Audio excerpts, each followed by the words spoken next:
Okay. And now we're recording, okay? Go ahead, Benjamin, if you will. Okay. Ha Jesus lege su Simon ha Vias Yanu. I thought there might be a period missing there. So we stop there. I think there is. There should be one right there. And I have it in my other one in the other computer, okay? All right, go ahead. So I said, Jesus says, "You are Simon, the son of John." Okay. Okay, Simon, the son of John. Any question? Now, this is from Amy here, is your being, so you are. He said, hey, it's from Amy. Okay.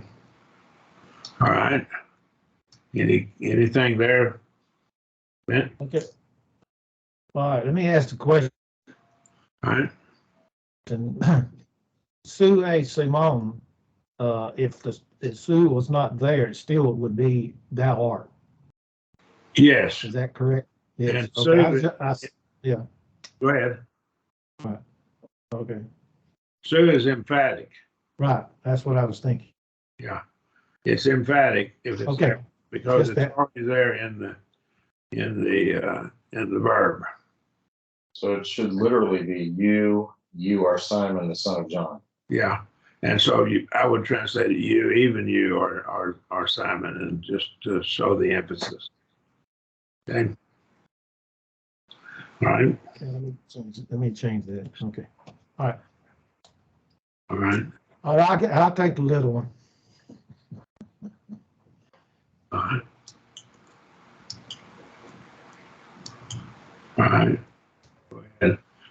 I've got two keyboards here. I hit the wrong keyboard.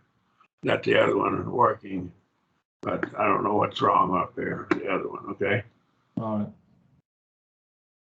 Okay. Ho Jesus Eurisque Philippo. Jesus finds Philip. Jesus he finds Philip. Okay. All right. I like him short ones. Ha Philippos Akolise Alto. And yes, Philip follows him. Philip follows after him. So he follows someone that's leading him, is what that carries the idea. Okay. All right.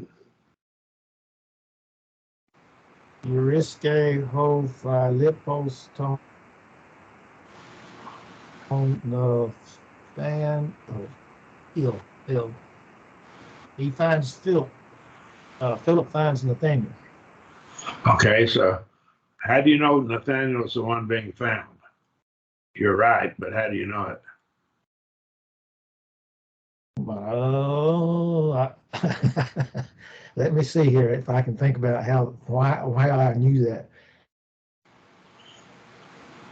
Basically, because Nathaniel is a predicate nominative because it's in the accusative. It's in the accusative case. It's Yes. the direct object. It's the one receiving Direct object, yeah. of being found. Yeah. And if it has been a predicate nominative, no, that's not predicate nominative in the it'd have to be. case. Yeah, that's what I'm saying. It'd be the nominative. Yeah, but I wrote down it's in the accusative. How do you know Nathanael is in the accusative? Well, you don't know. It's probably not fully declinable. So you know, here's how you know. There's an article that goes with it. So a lot of times they won't have the article, but if it's not declinable, they'll give you the article in order to let you know what it is. So it's an accusative case, it's an accusative article. The same thing happens right up here. Right this. The Yesu is Jesus is nominative right here for Jesus.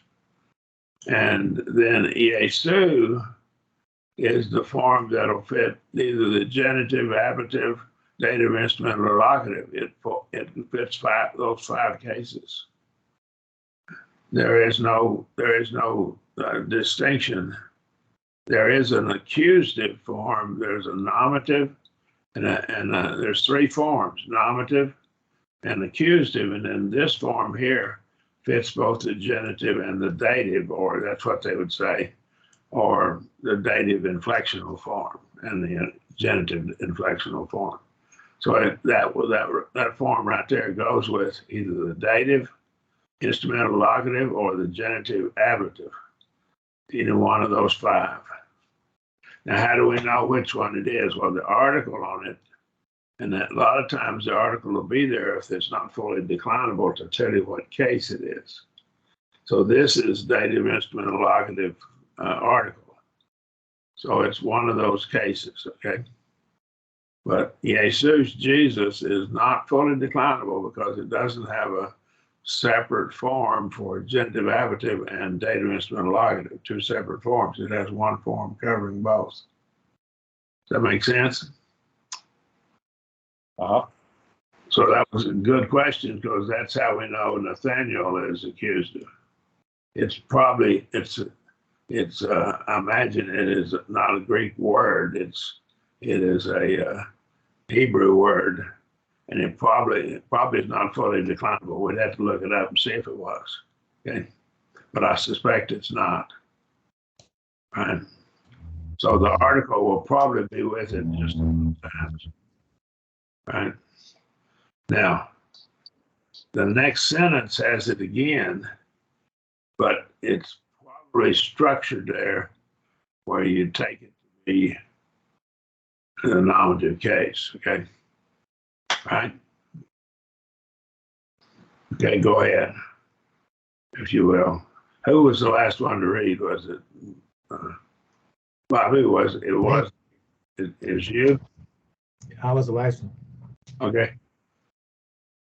So, Nathanael lege auto ex Nazaret natai ti agathon ena. That should have been phrased more like a question, but I just kind of read it straight. So I said, Nathanael says to him, out of Nazareth, is anything good able to come? Okay, that's good. All right. Anything good able to come? All right. So is anything good? Is it possible for anything good to come out of Nazareth? Okay. All right. So it wasn't the Lord didn't come out of a very good place. He did come out of a place that was looked down upon. All right. Didn't give him a silver spoon to be born in his mouth, did he? When he's born. Okay. Okay. Any questions? All right. Let's try the next one here. Back to Bobby. Oh, Jesus, lege he elathos, Israel is, I try to practice this, Israel ates, Israel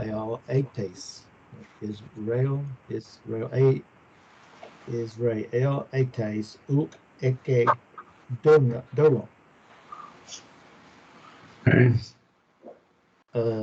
I got Jesus says, art thou truly an Israelite, having not guile, I guess would be right. Jesus said, you are. You still there? Yeah. Uh-huh. Jesus says, Jesus said, art thou truly an Israelite having no guile? No, it's not a question. Look at it again. Thou art, I'm sorry, thou art would be.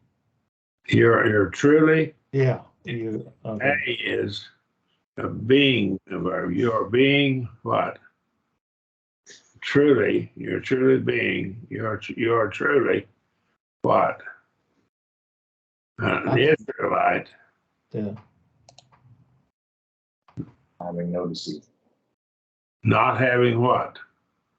got, Yeah. Now, I used to go fishing a little bit, and I'd use a little guile. What would I do? I put something on a hook that the fish thought he was getting something to eat, and I tricked him. That's guile, okay? That's not sinful guile, but it's guile, okay? yeah, The fish thought he was getting something to eat, and he got a hook in his mouth. That's the same thing. You're baiting somebody, okay? All right. Any question there? We do have a semicolon at the end of that. What does that mean? This next sentence. It's a question. Okay, so the next one is a question. Okay, good. All right. Nathanael lege auto Othen me gnoskes. Nathanael says to him, from where do you know me? From where, from what place, from whence? Whence is one of the words we don't use very much anymore. From where is good. Do you know me? Okay. So now this is just elementary knowledge. The epigenosis would be fuller, deeper knowledge, right? Any questions? One of the things that we need to kind of just make a sidetrack here. One of the evidences prophets had is they could know secrets about people. And you can see this a number of times in the Bible. When the men came, and one of them appeared to be called Jehovah, probably some think it was reincarnate coming of Jesus, pre-incarnation coming of Jesus with Abraham and Sarah. And Sarah is told that she laughed, and she said, I didn't laugh. And he said, yes, you did. So he knew her heart and told her what was in her mind. And we see it other times too. This is an instance where Jesus did it, but the apostles did it in Acts 5, and there's other times too. Other prophets did it. Elisha did it. Knew what was going on in the councils of the king of Syria. But I don't know, a prophet could know God could give him that. Right. That's just a side point. I had a lesson on that, a full lesson on it, on passages where that happened. So that was one mark of a prophet. And he knew things, if you read in the context, about Nathaniel. Right? So where did you know me? Jesus answered him, when you were under the fig tree. All right. Okay. Anyhow, that convinced him. So what did he say now? All right. Rabbi huias tu theou. Rabbi, you are the Son of God. Okay. So he calls him Rabbi, and that's a title of great honor to call a man a rabbi. So but you are the Son of God. Now I'm convinced that the term the Son of God means deity. I'm convinced that's what it means. And I believe I've looked at passages and drawn that conclusion, but I will not go off onto that tonight. Any question? All right. The word rabbi is defined as a what? Remember? It's defined in the New Testament. But we already talked about it earlier. I wonder up here. It's a Hebrew word. Hebrew word, yeah. And what happens a lot of times in the New Testament, Word for when a teacher. Hebrew word is introduced, it's defined for the reader, and it means teacher. Okay, it's translated master in the King James Version, but that's really schoolmaster is what it is. It's didaskalos, it's identified as equal to didaskalos. But the rabbis taught with, they expounded the scriptures with authority. Okay. All right. Any question? No. What were we, did you work on these others down here, or do you want to move on? All right. I worked on them. A couple of them threw me for a loop. Yeah. Me too. You too? Tell me which ones you had trouble with, and I'll look at them and make sure. Not right now, but we'll just go on to the next lesson. We'll come back to it next week. Okay. Which one did you have trouble with? On number 6, unless you had one before that, on text B, I was wondering where the article toe fits in there. Oh, you're looking at this right here, number 6 here. Yes, sir. Yeah, that one right there. Oh, okay. Autos, N-A, into, auto, topo. Himself, or he dwells in the same place. Oh, that's right. Also can mean same. I was thinking it was his. That's why. But the article that comes out being the same. Let's go back up, take a look at it. I think it's probably in our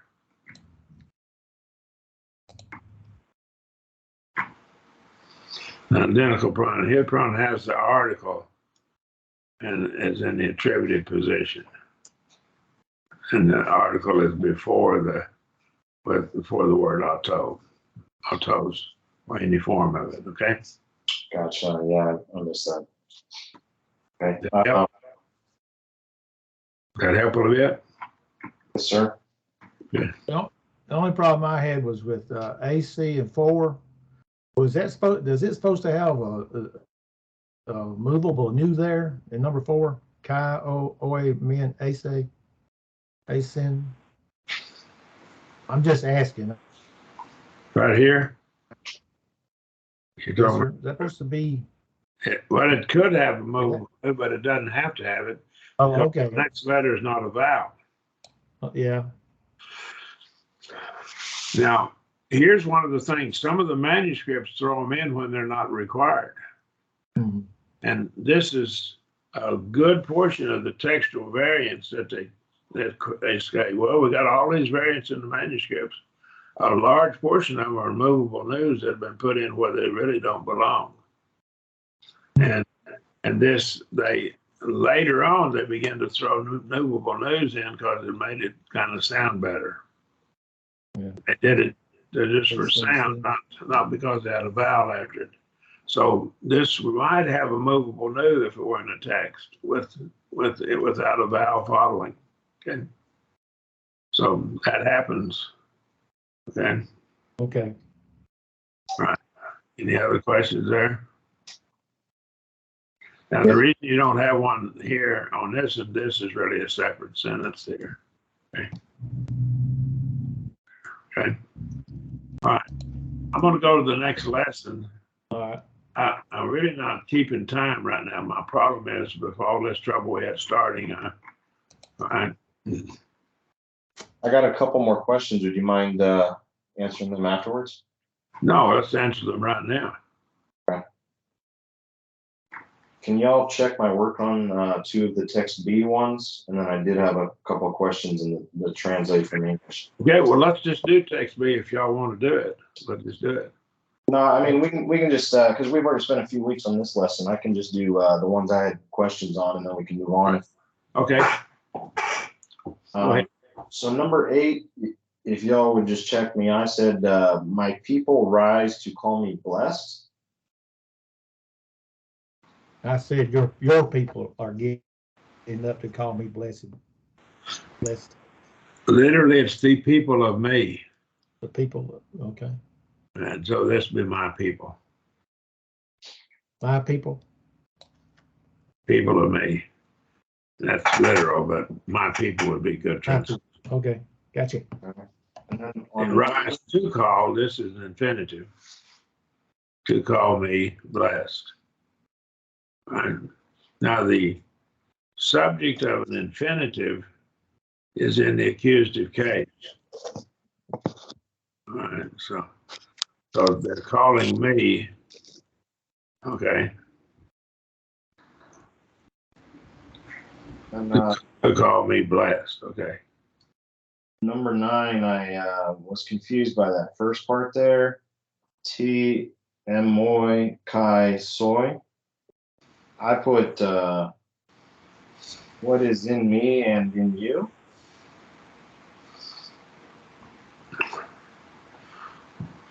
This is dative case. What is it to me and to you? What is it to me and to you? Okay. And I'd put is it in probably in italics, but that's probably an idiom, a way of saying something. What's up? In English, we'd say, what's up? It's kind of a, what's happening? What's happening? I said, what is this to me and to you? Okay, yeah. It's to me and to you. Yeah, I think that's okay. Now, what's this emoi? What's the difference with the epsilon on there?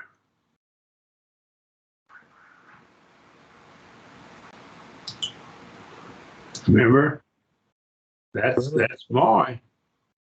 It's the same one, but this one has an accent mark. It's enclitic. It lost its accent, and so it kind of hyphenates with the word in front of it. But this one is not enclitic. It didn't lose its accent. All right, now here's what that's all about. That's emphatic form of me, to me, right? So, what is it even to me? Okay, What is it even? even me or something. You gotta point out it's emphatic. Me is emphatic. To me is emphatic. And to you. Is it even to me? Right? And soy is also emphatic. It normally loses its accent mark. What's that to you and me, to me and you? Now, we would normally in English, we would put myself last, you and me. Say, to you and to me. That's why we'd put it, we'd mention ourselves second or last. But they didn't do that in Greek, okay? Right? So you're saying it should be what is it even to me and even to you? Probably, yeah, because this is also emphatic. Because it's enclitic if it's not emphatic. It loses its accent mark. And emoi, by the nature of the beast, is emphatic. Right? Right. Okay. And then in the translate from English to Greek, number 2 says, it is written in your law. Yeah. I just put graphusi. It is written, isn't that like the past participle or something? Well, it is written is actually probably in the text of the Bible, it'll be in the perfect tense. We hadn't even had the perfect tense yet, I don't think. And so it has been, and it's still, it's with, and it is written, and it's still here being in the written form. Basically, is what that's saying in the Greek. But this right here is probably intended to be in the present tense. Okay, it is written. Okay. And then on number 4, brethren in the world suffer the same things. What gender would that be on the same things? Probably would, the gender would be called for by the context, but it's probably going to be neuter. Now, if there's some things listed over there that are all masculine gender or feminine, and abstract nouns a lot of times are feminine gender. So this could be feminine if it had a list of things before it and they were all feminine, or the bulk of them were.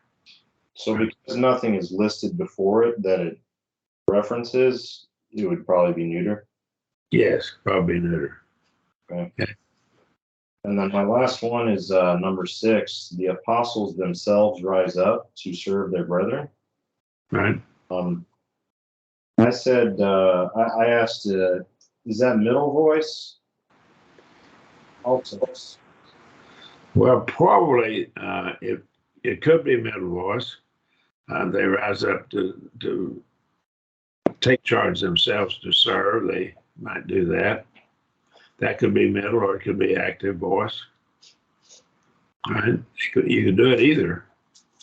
And there's a different thrust in each one of them too. If you rise up to serve and you have it middle voice, you're causing yourself to serve. If you're active voice, you're actively involved in serving. They overlap so much; they're almost the same. Pretty close, but there's subtle difference. And okay. Okay. Yeah, that's all I had. Now I want you to point out something that I added to the book. All right, I added 2 things to this book here.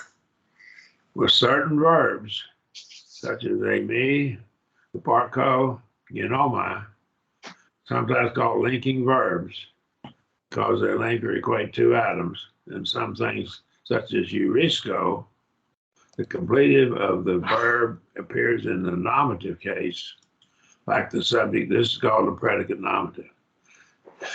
Now, most finite verbs, if they're what we call verbs that are transitive, that is, they have to have a direct object, and those verbs will take their object in the accusative case. But these verbs here take their object in the completive.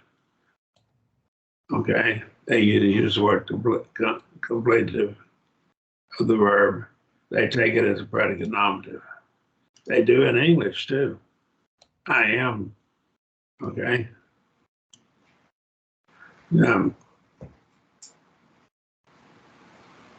President Biden, Joe Biden, would say, I am president. Say, that would be good English. Joe Biden says, I am president. He's using a being verb, I am, and president would be in the nominative case. It'd be a predicate nominative. Does that make sense? Yeah. All right. So that's and it would work that way in English, and at least some of these verbs. Ginomai is I came to be, or I came into existence, or I became. Okay. So these verbs here. Now down here, here's months or mounts. The verb to be, and that's me is a being verb, which occurs in many forms like I am, you are, they were, is not followed by an object in the accusative. It takes a predicate nominative, and he uses ho, theos, estin, agathos. The God is good. And so this right here, God, is nominative case, and agathos it's a predicate adjective here instead of a predicate nominative, but it'll take a predicate adjective or a predicate nominative. Okay. it takes its object in the present nominative case. It doesn't say it's a noun, it's an adjective. It's an adjective, okay? So here, how do I know what the subject is? The order doesn't matter in Greek, right? The one with the article is the subject, and the one without the article is the predicate nominative. That's the rule. So the subject is God, the subject got the article, predicate nominative is agathos, and it's a predicate adjective, actually, functioning like a noun. Does that make sense?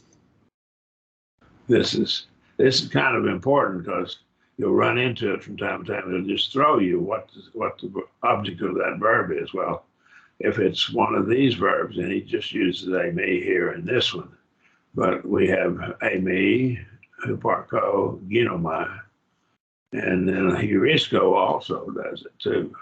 Okay, and Porter. Any questions?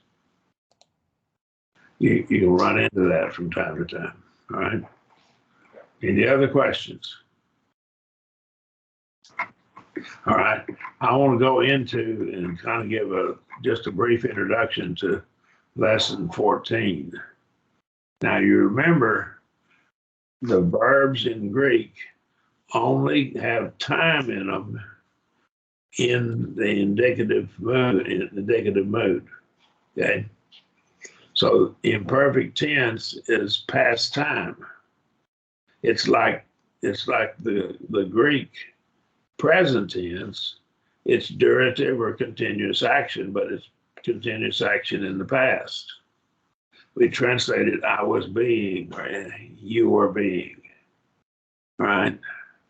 And so that's the imperfect tense. And it kind of like a motion picture, looking at the motion picture of the past. Have we had the aorist tense already? Can't remember. No. Okay. No, we haven't. Okay. Imperfect is a durative, linear, continuous action in the past. So that's different. All right, I want to show you something about it. Look down here, the forms. It has this epsilon called an augment at the beginning of it. And that tells you it's past time. It's in the past. Okay. Now there's rules for the augment. If this starts with a vowel, the augment changes a little bit. If it starts with a consonant, it's just an epsilon. Is that clear? All right. Now then the ending here is a little bit different. So there's your stem, lu, and the augment goes in front of it. So you run into that. I want you to notice something. They don't have an infinitive down here. Wonder why? Well, the infinitive doesn't have time in it. It's infinite. So a durative infinitive is in the present tense. And if you had an imperfect infinitive, it would be durative. And it would be just like the present tense infinitive. In other words, there is no durative imperfect infinitive because it do the same job. It accomplishes the same result as the present infinitive. Does that make sense? So they don't have one. Any question there? That it might throw you a little bit. But since it does exactly the same thing present tense infinitive would do, then it doesn't exist. They don't have one. Okay? It'd cover the same ground, be identical to it, be redundant, wouldn't accomplish anything. All right? So that's your perfect tense. And I'm going to read this, and then we're going to stop. I don't know how long we've been going. I've had so many troubles with the computer. Autosgar, epigonoskin, T. Now notice the rough, smooth breathing, ain, into, anthropo. Okay, for he himself was knowing. See, that's translated past tense, was knowing. And this is fuller knowledge.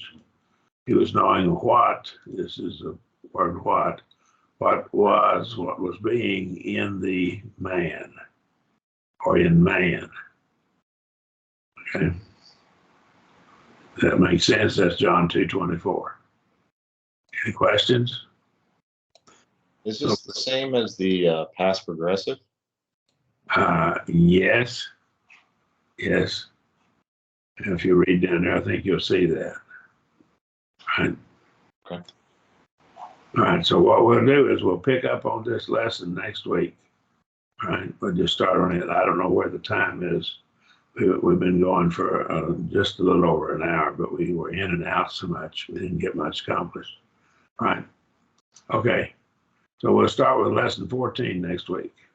Okay, All right. thanks, sir. Let me get out here and stop the recording.